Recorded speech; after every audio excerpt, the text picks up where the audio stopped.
Bonjour, c'est Ursule encore. On est le 29 novembre 2021. Alors, je viens sonner la trompette ce matin encore et je viens proclamer le retour de notre Seigneur Jésus-Christ. Soyez tous bénis et que sa joie soit notre force. Amen et Alléluia. Alors, aujourd'hui, je viens parler de c'est au corps de sortir. Amen. C'est au corps de sortir du sein maternel. Et ça, c'est pas quelque chose de nouveau.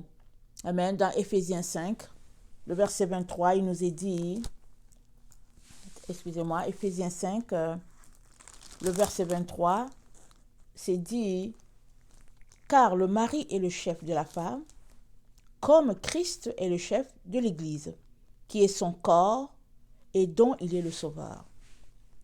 Car le mari est le chef de la femme, comme Christ est le chef de l'Église, qui est son corps et dont il est le sauveur. Donc, on reçoit que Christ, c'est le chef de l'Église. C'est le sauveur de l'Église.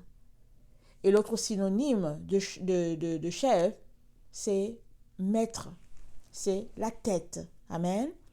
Alors, on va y aller avec le mot tête, parce que je trouve que ça s'y prête par rapport à ce qu'on va apporter.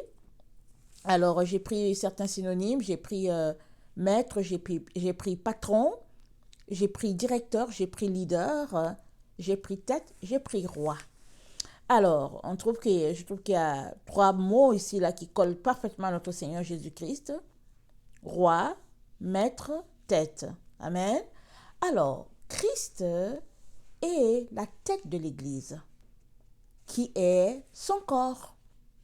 Alors, ça veut dire quoi? Ça veut dire que le corps est uni à la tête.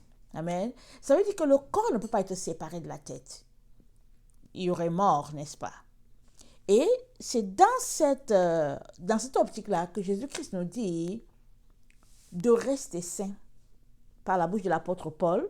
Amen. Dans 1 Corinthiens 6, Paul nous dit une vérité que nous connaissons tous. Alors, je vais lire 1 Corinthiens 6, le verset 19. Il nous dit que... attendez, je vais d'abord lire le verset 17. Paul nous dit, il dit, mais celui qui s'attache au Seigneur est avec lui un seul esprit. Amen. Si là où tu es là, tu es attaché au Seigneur, si ton but, ta raison d'être, c'est d'être attaché au Seigneur, Paul te dit, tu es un seul esprit avec le Seigneur. Il n'y a pas deux esprits. Tu es un seul. En ce sens que Christ est la tête et toi, tu fais partie du corps. Tu es une partie du corps. Amen. Et dans 1 Corinthiens 6, le verset 19, il nous dit, ne savez-vous pas que votre corps, c'est le temple du Saint-Esprit qui est en vous et que vous avez reçu de Dieu et que vous ne vous appartenez point à vous-même. Alors, bonne information pour chacun d'entre nous. Je ne m'appartiens pas, j'appartiens à Christ. Tu ne t'appartiens pas, tu appartiens à Christ. Amen. Et tu fais partie du corps. Tu es un membre du corps. Alors, Christ est la tête. Alors, lui, il règne. Amen. Parce que Dieu lui a légué. Amen. Dieu, il est la parole. Amen. Il est venu au nom du Père. Et c'est au nom du Père qu'il est la tête de l'Église. Amen. Et nous sommes son corps. Mais l'Église, ce n'est pas l'Église bâtiment. Ce n'est pas l'Église dénomination. Il y a une seule Église de Christ et c'est celle-là qui marche selon les fondements établis par lui-même. Fondements des apôtres et puis des prophètes. Christ étant la pierre angulaire. On connaît tout ça, on en a longuement parlé.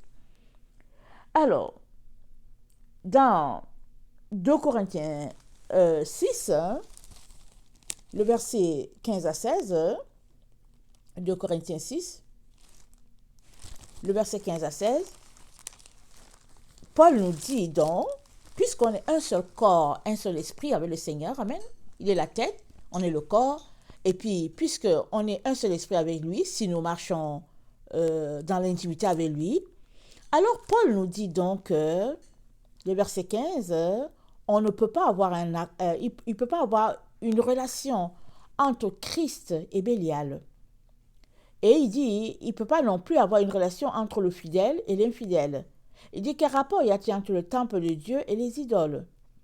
Car nous sommes le temple de Dieu, vivant, comme Dieu l'a dit, j'habiterai et je marcherai au milieu d'eux, je serai leur Dieu et ils seront mon peuple. Alors, Bélial ici, amen, il représente le diable, amen. On peut déjà regarder que Bélial, c'est aussi un synonyme de, comment on l'appelle, Apollyon, Apocalypse 9, le verset 1, ou bien on regarde aussi Apocalypse 9, le verset 11, voilà. Alors, Apollyon, c'est aussi un autre nom de Bélial. Alors, c'est des démons. Alors, Paul nous dit que si on est dans une relation d'infidélité, on se retrouve à être en relation avec Bélial, pas avec Dieu. Il dit ça ne devrait pas. Amen, ça ne devrait pas. Et il nous dit que on est le temple de Dieu vivant. Amen. Et Dieu habite au milieu de nous. Ça, c'est pas nouveau, on vient de le lire tout de suite, que nous sommes le temple du Saint-Esprit. Alors, notre corps, c'est le temple du Saint-Esprit. Le Saint-Esprit habite en nous, mais il habite pas dans un corps souillé. Il habite dans un corps saint. Amen. Un corps pur. Alors, c'est pourquoi la sanctification est de l'intérieur et de l'extérieur, toutes les deux sont importantes. Parce qu'on ne peut pas habiter dans un corps souillé et puis dire, ben, c'est pas grave, je me sanctifie déjà de l'intérieur. Non, non, non. On est appelé à se sanctifier intérieur et extérieur. Amen. Alors, il ne peut pas avoir d'accord entre nous et Bélial. Ce serait de l'adultère, comme Paul l'a dit. Et qui est adultère sera réprimé sévèrement par notre Seigneur. Amen. Quand on lit la Bible, on voit toute la part qu'il réserve aux adultères, en particulier dans Apocalypse 2, le verset 20, il a fait un reproche, on dit un reproche ou une reproche. En tout cas, il a fait une reproche, en tout cas sévère à l'église de Thyatire. Donc, excusez mon article s'il n'est pas bon. Alors, on ne sait plus, quand on vit en Amérique du Nord, on ne sait même plus vraiment c'est quoi qu'il faut parler, comment il faut parler, le bon français et tout. Alors, il dit dans le verset 20, il dit dans Apocalypse 2, le verset 20, il dit, mais ce que j'ai contre toi, parlant à l'église de Thyatire, c'est que tu laisses la femme Jézabel qui se dit prophétesse enseigner et séduire mes serviteurs pour qu'ils se livrent à l'impudicité et qu'ils mangent des viandes sacrifiées aux idoles. Alors, notre corps étant le temple du Saint-Esprit, on ne peut pas y mettre quelque chose de souillé. Jusque-là, habillement, alimentation, tout, c'est-à-dire que tout doit être clean, nickel, parce que l'Esprit de Dieu habite en nous. Et parce que l'église de Thyatire a outrepassé cela, alors voilà ce que l'Esprit dit dans le verset 21, il dit, je lui donne le temps afin qu'elle se repentisse, elle ne veut pas se repentir de son impudicité. Voici, je vais la jeter sur un lit et envoyer une grande tribulation à ceux qui commettent l'adultère avec elle, à moins qu'elle ne se repente de cette œuvre. À moins qu'elles ne se répandent de leurs œuvres. Je ferai mourir de mort ces enfants, et toutes les églises connaîtront que je suis celui qui sonde les reins et les cœurs, et je vous rendrai à chacun selon vos œuvres. Donc il y a beaucoup d'enfants de Dieu, amen, qui sont pris dans ça, ils disent que Dieu nous a délivrés, et que voilà, que tous les jours sont pareils, alors ils bafouent le sabbat, et puis ils disent que Dieu nous a délivrés, ils mangent toutes sortes de saletés, et puis ils disent, voilà, c'est pas grave, que Paul a dit manger de tout sans vous enquérir. Alors, ça, ils ont toujours une explication à quelque chose. Amen. Mais Dieu nous dit que celui-là qui veut marcher d'un cœur pur, amen, d'un cœur sincère, amen, cette personne-là, elle va chercher à plaire à son Dieu, au contraire. Elle va chercher pour ne pas attrister le Saint-Esprit. Alors, en ce sens-là, le Saint-Esprit sera maître de cette personne-là. Et nous sommes tous appelés à marcher de manière à laisser le Saint-Esprit diriger notre vie, n'est-ce pas? Et ça, c'est une question de volonté. Si tu ne veux pas, Dieu ne va pas te forcer.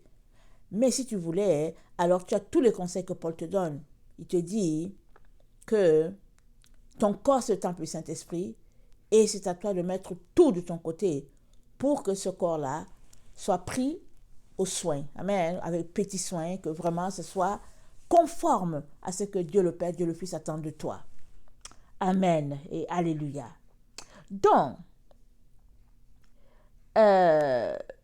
il dit à l'église de Thyatire que, bon, il y aura la mort. La mort va frapper tous ceux-là qui sont dans l'adultère.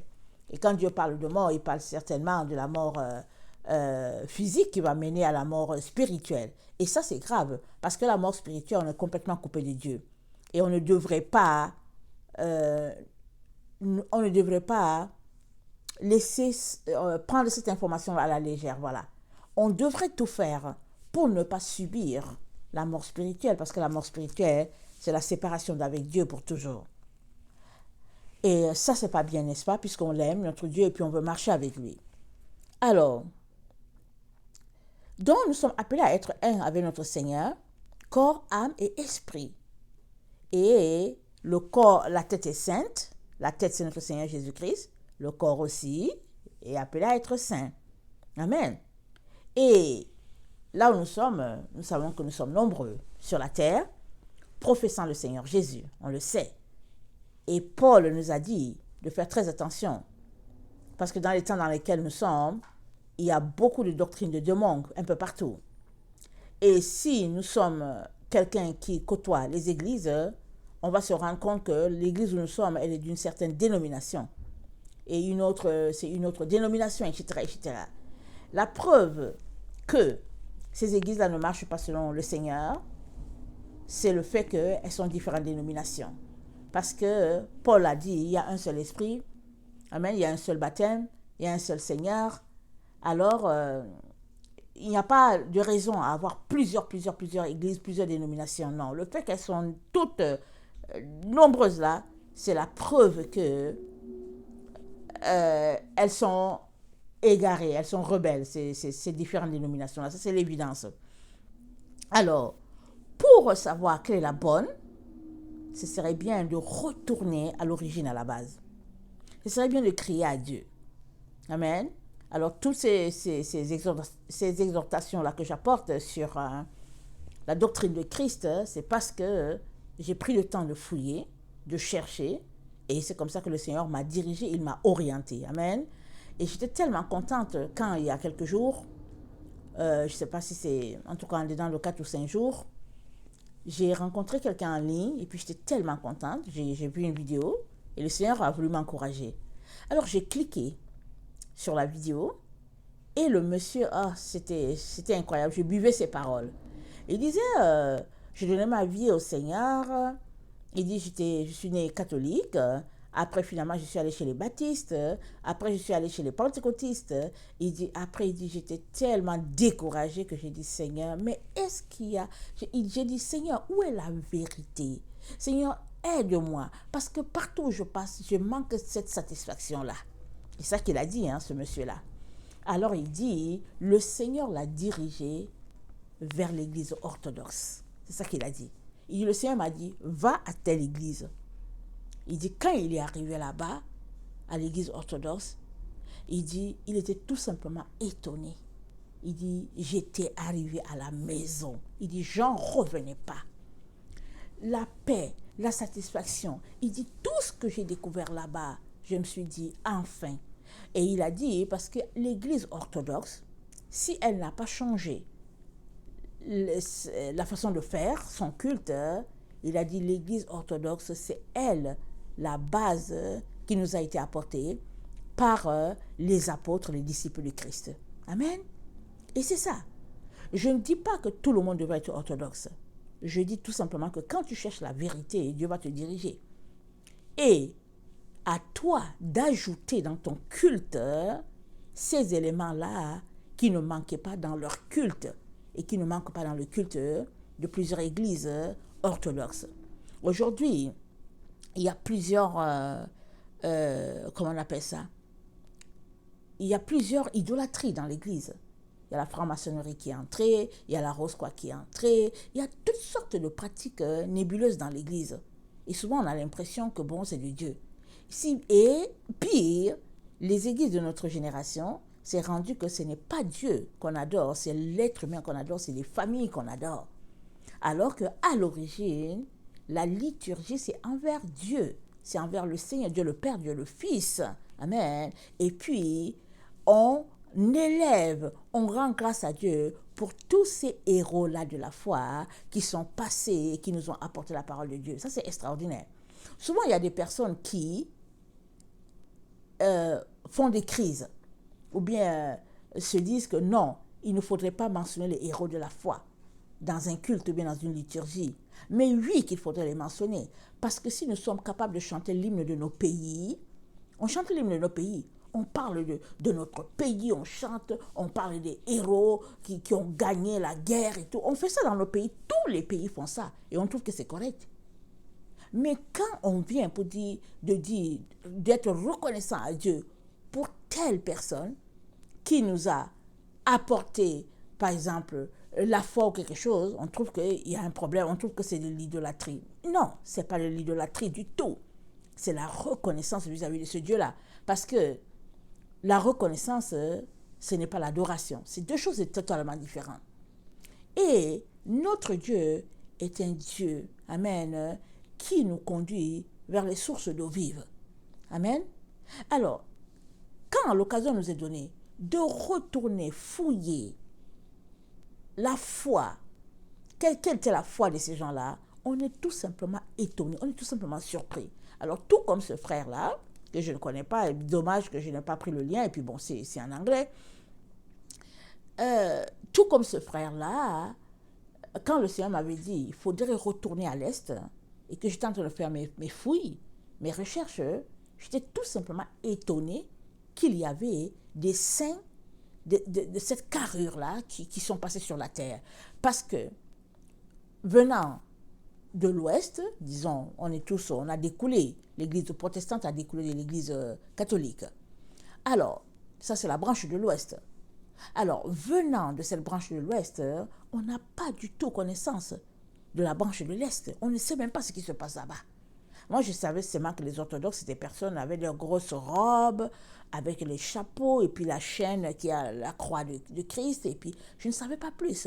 Et souvent, même, je n'arrivais même pas à distinguer les orthodoxes des rabbins juifs. Je n'arrivais pas à les distinguer. Mais quand le Seigneur m'a dit, il faudrait retourner à l'Est parce que c'est là-bas que les choses se passent, qu'est-ce que je n'ai pas été surprise, et puis, excusez, agréablement. Agréablement. Alors là, quand on est surpris comme ça, on se dit, bon, Seigneur, aide-moi à intégrer ces choses-là dans mon culte personnel afin que je sois en communion vraiment avec le Père, avec le Fils. Amen. Et je me rappelle aussi que du temps où j'allais souvent dans les centres d'achat, par le passé longtemps, peut-être quand j'étais étudiante, j'étais souvent attirée. Il arrive souvent qu'il y a des gens qui mettent des musiques. Amen. Ils mettent des musiques, ils mettent de la liturgie à la radio. Il arrive. Tu ne sais pas pourquoi, mais il arrive. Alors tu marches et puis tu entends une liturgie. Moi, je pouvais entendre, comment on appelle ça, des chansons chrétiennes et tout. Et puis bon, c'est comme, c'est bon. Mais quand j'entendais une liturgie, je vous dis, souvent je ne savais pas ce que c'était ce qu'il disait. Hein. J'étais tout simplement attirée vers une présence, la présence de Dieu. J'étais tout simplement attirée. Et je m'arrêtais pour écouter. Et quelle n'était pas ma satisfaction de savoir que, oui, effectivement, dans cette chanson, on est en train d'élever Dieu, on est en train d'adorer Dieu. Alors, une liturgie, c'est vraiment l'élévation de notre Dieu, c'est la louange envers notre Dieu, amen, sous une forme de chant, en tout cas un peu spéciaux là. Ça fait vraiment du bien, parce que dans une liturgie, c'est la présence de Dieu. Dieu est manifeste, Dieu est présent. Alors que nous, notre génération, on met la chanson, on saute jusqu'à, on parle de nous, jusqu'à on est rassasié de parler de nous, et après un peu, bon, on envoie un peu Jésus, et puis ben voilà. Mais, quand on se retrouve à présenter un culte à notre Dieu, amen, ce n'est plus nous qui faisons la transformation en nous. Alors que nous présentons un culte à notre Dieu, alors que nous présentons une liturgie en l'honneur de notre Dieu, alors c'est le Saint-Esprit lui-même qui nous transforme à la gloire de ce Dieu-là. Alors, nous sommes un dans le corps de Christ. Nous ne sommes pas 10, nous sommes un. Et Christ est la tête, nous sommes le corps, ce n'est pas possible que Dieu puisse rassembler différents horizons dans le corps. Le corps est appelé à être un. Et ça là, nous sommes appelés à être un avec ceux-là qui nous ont apporté la parole de Dieu. Parce que c'est ça le fondement. Parce que Paul nous a dit, j'ai déjà lu ce passage-là plusieurs fois, on le lit encore, il nous a dit, je pense dans Éphésiens 2, il a dit, le verset 20, vous avez été édifiés sur le fondement des apôtres et des prophètes, Jésus-Christ lui-même étant la pierre angulaire. Et en lui, tout l'édifice, bien coordonné, s'élève pour être un temple saint dans le Seigneur. Tout l'édifice, c'est la Nouvelle Jérusalem que vous allez regarder dans Apocalypse 21. Donc, tout l'édifice, nous dit l'apôtre Paul, bien coordonné, s'élève pour être un temple saint dans le Seigneur. Alors, si la tête est saine, notre Seigneur Jésus-Christ c'est la tête, si la tête est saine et sainte, il n'y a pas moyen que le corps ne le soit pas. Et si tu veux faire partie du cordon, il est important que tu saches que tu dois te sanctifier au degré attendu par Dieu. Parce que les saints d'autrefois se sont sanctifiés. Un jour, j'ai pris un poème, ou bien en tout cas, je ne sais pas comment on le dit, là, des paroles de Saint François d'Assise. J'étais tout simplement étonnée. Parce qu'on a souvent l'impression que, oh non, mais bon, c'est de l'église, c'est un catholique. J'étais tout simplement renversée. Je me suis dit, Seigneur, quelle profondeur, quelle parole en l'honneur de notre Seigneur. C'était incroyable, c'était tellement profond que je me suis questionnée sur moi-même. Je me suis dit, waouh, Seigneur, Seigneur, aide-moi à faire sortir de moi, Seigneur, ce qu'il y a pour toi. Et je me suis rendu compte que plus tu aimes ce Seigneur-là, amen, mieux tu peux lui écrire des poèmes et des proses. Plus tu fais sortir le mal de toi, mieux en toi c'est rempli de grâce pour ton Seigneur, d'amour pour ton Seigneur. Mais plus tu es en toi, plus tu es rempli en toi, moins il y a la place pour le Seigneur. Parce qu'il n'y a que de la place pour toi, pour toi, pour toi, pour toi, pour toi, pour toi, pour toi. Alors, c'est à nous de nous dépouiller, c'est à nous d'aller nous connecter aux autres, ceux-là qui nous ont apporté la parole de Dieu. Et ça demande notre volonté. Si nous ne voulons pas, Dieu ne va pas nous forcer, mais c'est à nous de vouloir aller, amen, nous connecter, surtout que nous savons que notre Seigneur, amen, on revient chercher une église glorieuse, sans tache, ni ride, ni rien de semblable. Et il nous a dit de nous souvenir de la loi de Moïse, tel que dit dans Malachie 4, le verset 4. Et il nous a dit que quand Élie va venir, il va nous épurer, il va nous purifier, il va nous épurer comme on épure l'or et l'argent. Amen. Pourquoi? Pour que nous puissions présenter une offrande à l'Éternel. Et quand on présente l'offrande à l'Éternel, c'est le corps qui est cette offrande-là agréable en l'honneur de Dieu. Donc, tu ne peux pas dire, ok, bon, c'est pas grave, les autres, ils ont eu ce type de culte en l'honneur de Dieu. Moi, je suis au XXIe siècle, je veux le faire comme ça. Non, non, non, on ne peut pas. On ne peut pas. On est appelés tous à être un. Amen. Alors, donc, la tête est sortie. Amen. Mais depuis 2000 ans, le corps est en train de sortir du sein maternel. Depuis 2000 ans. Vous savez, ça c'est l'accouchement, hein? Jésus-Christ a pris beaucoup d'exemples pour parler de la femme qui enfante, n'est-ce pas? Alors, revenons dans la vraie vie. Quand le bébé est sur le point de sortir, c'est la tête qui sort en premier. Amen. Et les médecins attendent que le corps vienne. Souvent, ils poussent. Ils vont te dire de pousser. Souvent, ils vont te dire d'attendre. Souvent, ils vont te dire il y a l'épaule qui a bloqué, et puis, etc., etc. Amen. Mais la tête sort toujours en premier. Et après, le corps suit. Et quand la situation est grave, quand la tête sort et que le corps n'arrive pas à sortir, qu'est-ce qu'ils font? Ils vont dire, bon, ok, on va céduler comment on appelle ça là? Une césarienne le plus rapidement possible. Et puis souvent même, il y a des femmes à qui on a fait des césariennes à sec. Parce que la vie du bébé était en danger. Alors on fait ça tout de suite.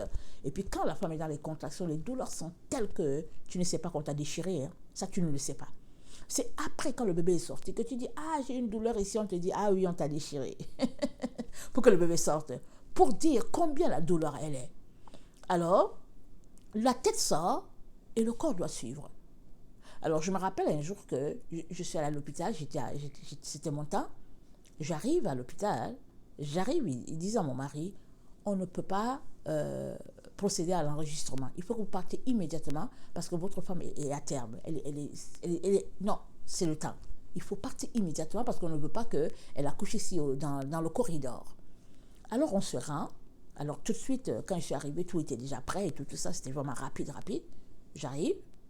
Maintenant que je me couche, amen, parce qu'ils ont dit ça va arriver très vite, le bébé s'est présenté en siège. Et ça a duré 4 heures. C'était douloureux, c'était difficile. Mais les médecins ont dit, quand le bébé va tourner là, il va tomber. Ils ont regardé le médecin qui était là, mon médecin, comment on l'appelle là, en tout cas celui qui s'occupait de moi pendant la grossesse. Il m'a dit, il allait contacter ses collègues et tout ça. Et ils étaient là, ils ont dit, ça ne vaut pas la peine qu'on passe une césarienne à cette femme-là. Parce que le bébé il était déjà logé dans la cavité. Et pour une raison qu'on ne sait pas, vous savez, les enfants, il s'est présenté en siège. Donc ça a duré 4 heures.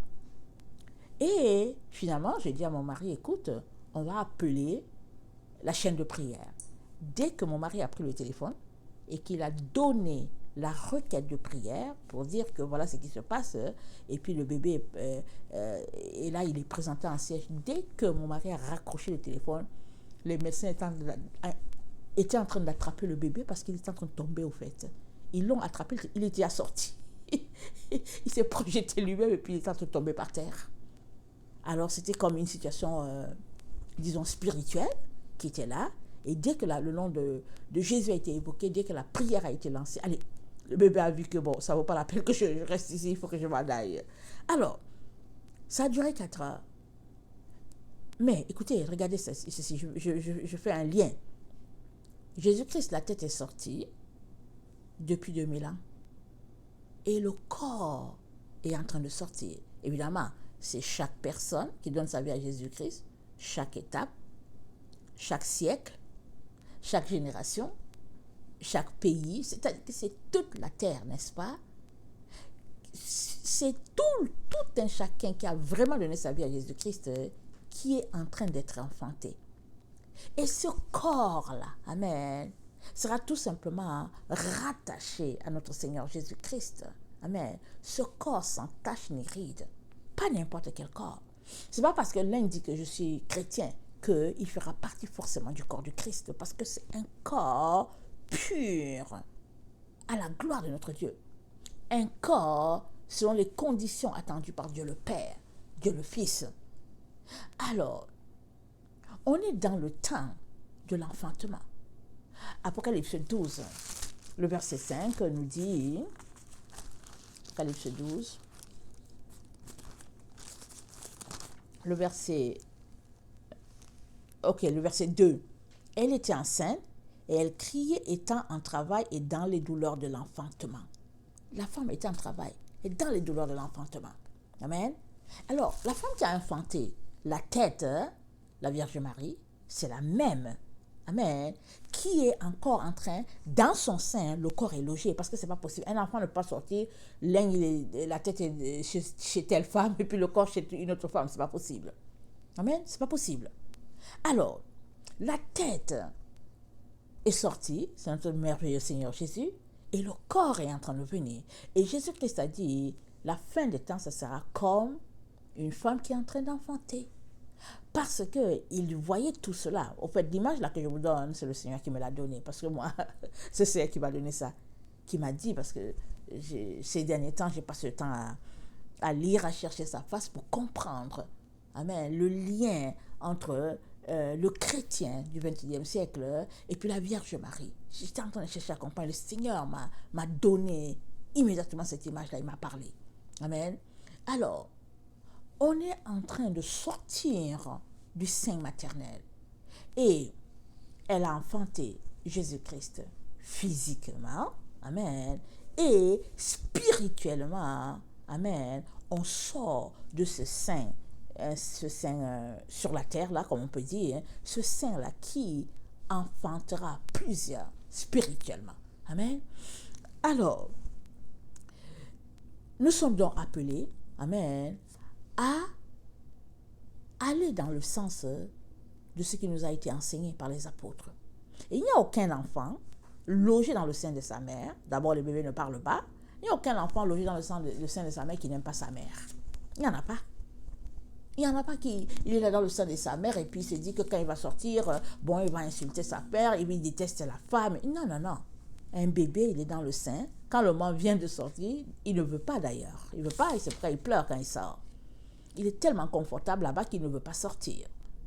Et quand il sort, amen, alors les regards et les premiers jours, c'est toujours envers la mère parce qu'il y a ce lien-là, cette relation profonde là entre mère et fils. Et puis petit à petit, il réussit à intégrer les autres personnes à son environnement et tout cela. Et on est dans ce temps-là où l'enfantement est en train de se passer. C'est pourquoi on voit toutes les douleurs, les guerres, les situations de famine et tout. Et Jésus-Christ a dit quoi? Ce n'est que le début du commencement. Et ça a commencé depuis que Jésus-Christ a été enfanté. C'est depuis là. On se rappelle comment Hérode a tué les enfants quand il a appris que le roi était né. Et puis et ça n'a pas arrêté jusqu'à là où nous sommes. Et ça va encore aller en crescendo en ce qui concerne les épreuves. Mais il faut qu'on sache ceci. Il est important que malgré les épreuves dans lesquelles nous sommes, il est important qu'on puisse être accroché à la tête. Parce que tête et corps viennent de la même source. Ils ne viennent pas de deux sources différentes. Ils viennent de la même source. Alors, notre Dieu qui a permis que la tête sorte, permettra aussi que le corps sorte. Maintenant, si tu dis que tu fais partie de ce corps-là, il est donc important que tu marches dans les conditions attendues par Dieu le Père, Dieu le Fils. Dans Ésaïe 66, le verset 8, il est dit ceci. Dans Ésaïe 66, le verset 8, il est dit « Qui a jamais entendu pareille chose? Qui a jamais vu rien de semblable? Un pays peut-il naître en un jour? Une nation est-elle enfantée d'un seul coup? À peine en travail, Sion a enfanté ses fils. Ouvrirai-je le sein maternel pour ne pas laisser enfanter, dit l'Éternel? Moi qui fais naître, empêcherai-je d'enfanter, dit ton Dieu. Réjouissez-vous avec Jérusalem, faites d'elle le sujet de votre allégresse. Vous qui l'aimez, tressaillez avec elle de joie, vous qui menez deuil sur elle, afin que vous soyez nourris et rassasiés du lait de ses consolations, afin que vous savouriez avec bonheur la plénitude de sa gloire. Car ainsi parle l'Éternel, voici je dirigerai vers elle la paix comme un fleuve, et la gloire des nations comme un torrent débordé. Et vous serez allaités, vous serez portés sur les bras, et caressés sur les genoux. Comme un homme que sa mère console, ainsi je vous consolerai. Vous serez consolés dans Jérusalem. Vous le verrez, et votre cœur sera dans la joie, et vos os reprendront de la vigueur, comme l'herbe. L'Éternel manifestera sa puissance envers ses serviteurs, mais il fera sentir sa colère à ses ennemis. Amen. Alors, il manifestera sa puissance envers ses serviteurs. Et qui sont les serviteurs de Dieu? Ce n'est pas ceux-là qui se disent serviteurs, mais c'est ceux-là qui auront accepté d'être serviteurs sous les conditions de Jésus-Christ. Amen. Et Jésus-Christ dit qu'il est la tête. Il dit qu'il est le chef. Et que nous sommes le corps de l'Église. Alors, nous sommes, étant le corps, évident qu'on doit être unis à la tête. Sinon, on est tout simplement coupé. Sinon, on est mort. Mais si nous pensons que nous sommes vivants, amen, et que nous appartenons à cette tête-là, il n'y a pas de raison que nous sortions de quelque part avec notre doctrine, avec nos émotions, avec nos valeurs. On ne peut pas. Parce qu'il y a un seul corps, il y a un seul esprit, il y a un seul baptême, il y a une seule foi. C'est ça que nous devons comprendre. Amen. Alors, dans Matthieu 24, Jésus-Christ encore nous ramène l'idée de l'enfantement. Dans Matthieu 24, le verset 8, il nous dit ceci. Tout cela ne sera que le commencement des douleurs. On vous livrera au tourment et l'on vous fera mourir et vous serez haïs à toutes les nations à cause de mon nom. Le commencement des douleurs, quand il parlait de tout ce qui arriverait, amen, il dit, ce n'est que le commencement de douleur. Jésus parle de douleur d'enfantement. Amen. Parce que le corps est en train de sortir depuis 2000 ans. Quand on regarde ça avec nos yeux humains, on se dit, oh non, ça n'a pas d'allure, parce qu'on essaye d'imaginer ça avec notre timing. Mais avec Dieu, c'est ça au fait. C'est ça l'image qu'il nous donne. L'image de l'enfant qui sort du sein maternel. Amen. Afin que la gloire de Dieu soit répandue sur la terre. L'enfant vient faire son travail. Alors, dans Michée 4, le verset 10, attendez, Michée, oh là là, je n'ai pas préparé mon texte avant, mais bon, excusez-moi, je vais le regarder rapidement. Ok, Michée 4, le verset 10, il nous est dit ceci. Fille de Sion, souffre et gémit comme une femme qui accouche. Car maintenant tu sortiras de la ville, et tu habiteras dans les champs, et tu iras jusqu'à Babylone. Là tu seras délivré. C'est là que l'Éternel te rachètera de la main de tes ennemis. Je vais m'arrêter là. Dieu rattache l'accouchement de la femme à la chute de Babylone. Parce qu'il dit tu iras jusqu'à Babylone. Il est en train de nous dire que quand Babylone chutera, parce qu'il l'a dit, il dit que Babylone ne va plus exister. Apocalypse 18, et puis il y a beaucoup de passages. Quand Babylone sera en train d'être détruite, la femme sera en train d'enfanter ou bien aura enfanté. C'est-à-dire que les deux vont ensemble. Pourquoi? Parce que Babylone est celle-là qui a mis Sion en esclavage. Lisons, attendez, Michée 2, amen, 12 à 13. Michée 2, 12 à 13, je vais lire dans la Tobe, parce que j'ai vu que les mots étaient assez bien détaillés. Michée 2, 12 à 13, ça dit, 12 à 13, ça dit, je vais te rassembler, Jacob, tout entier, je vais réunir le reste d'Israël. Je les mettrai ensemble comme les brebis de Bosra, comme un troupeau au milieu de son pâturage. Et d'elle sortira une rumeur humaine. Il est monté devant eux, celui qui ouvre la brèche. Ils ont ouvert la brèche. Ils ont passé une porte. Ils sont sortis par elle. Leur roi est passé devant eux. Le Seigneur à leur tête. Encore ici. Le Seigneur à leur tête. Le Seigneur ouvre la brèche pour ce groupe-là qui est à Babylone. Amen. Nous autres, là, qui sont vraiment, comme Paul a appelé les gentils, les gens d'ailleurs, on va se rattacher à Israël, de telle sorte qu'il y aura un seul troupeau. Jésus-Christ a dit, j'ai une autre bergerie. Amen. Et nous savons qu'il a confié la gestion de cette bergerie-là à Paul, quand Paul avait été appelé pour les païens. Et Jésus-Christ a dit, je vais les rassembler, de telle sorte qu'il y aura une seule bergerie. Mais Jésus-Christ est là, il est venu là, ça fait 2000 ans. Et nous savons qu'après, Israël a été dispersé. Et il est en train de rassembler tout ce groupe-là. Et les gens qui n'avaient rien à voir à Israël, et les Israéliens qui étaient dispersés dans toutes les nations, il est en train de les rassembler de telle sorte qu'il y ait un seul troupeau. Alors on comprend qu'on ne peut pas venir chacun avec ses idéaux, ses idéologies, avec ses... Oh non, non. On est appelé à être un, unis derrière notre Dieu, notre Seigneur qui est la tête. C'est lui qui sort, amen, qui ouvre la brèche. Et le troupeau le suit. Et les troupeaux le suivent. Michée 5, le verset 1 à 8. Michée 5, le verset 1 à 8, ça dit « Et toi, Bethléem, Ephrata, petite entre les milliers de Juda, de toi sortira pour moi celui qui dominera sur Israël et dont l'origine remonte aux temps anciens, au jour de l'éternité. C'est pourquoi il les livrera jusqu'au temps où enfantera celle qui doit enfanter. Et le reste de ses frères reviendra auprès des enfants d'Israël. Il se présentera et il gouvernera avec la force de l'Éternel, avec la majesté du nom de l'Éternel, son Dieu. Et ils auront, écoutez bien, une demeure assurée, car il sera glorifié jusqu'aux extrémités de la terre. C'est lui qui ramènera la paix lorsque l'Assyrien viendra dans notre pays et qu'il pénétrera dans nos palais. Nous ferons lever contre lui 7 pasteurs. et 8 princes du peuple.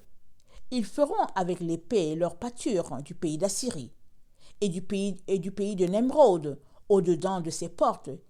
Il nous délivrera ainsi de l'Assyrien, lorsqu'il viendra dans notre pays et qu'il pénétrera sur notre territoire. Le reste de Jacob sera au milieu des peuples nombreux, comme une rosée qui vient de l'Éternel, comme des gouttes d'eau sur l'herbe. Elle ne compte pas sur l'homme. Elles ne dépendent pas des enfants de l'homme.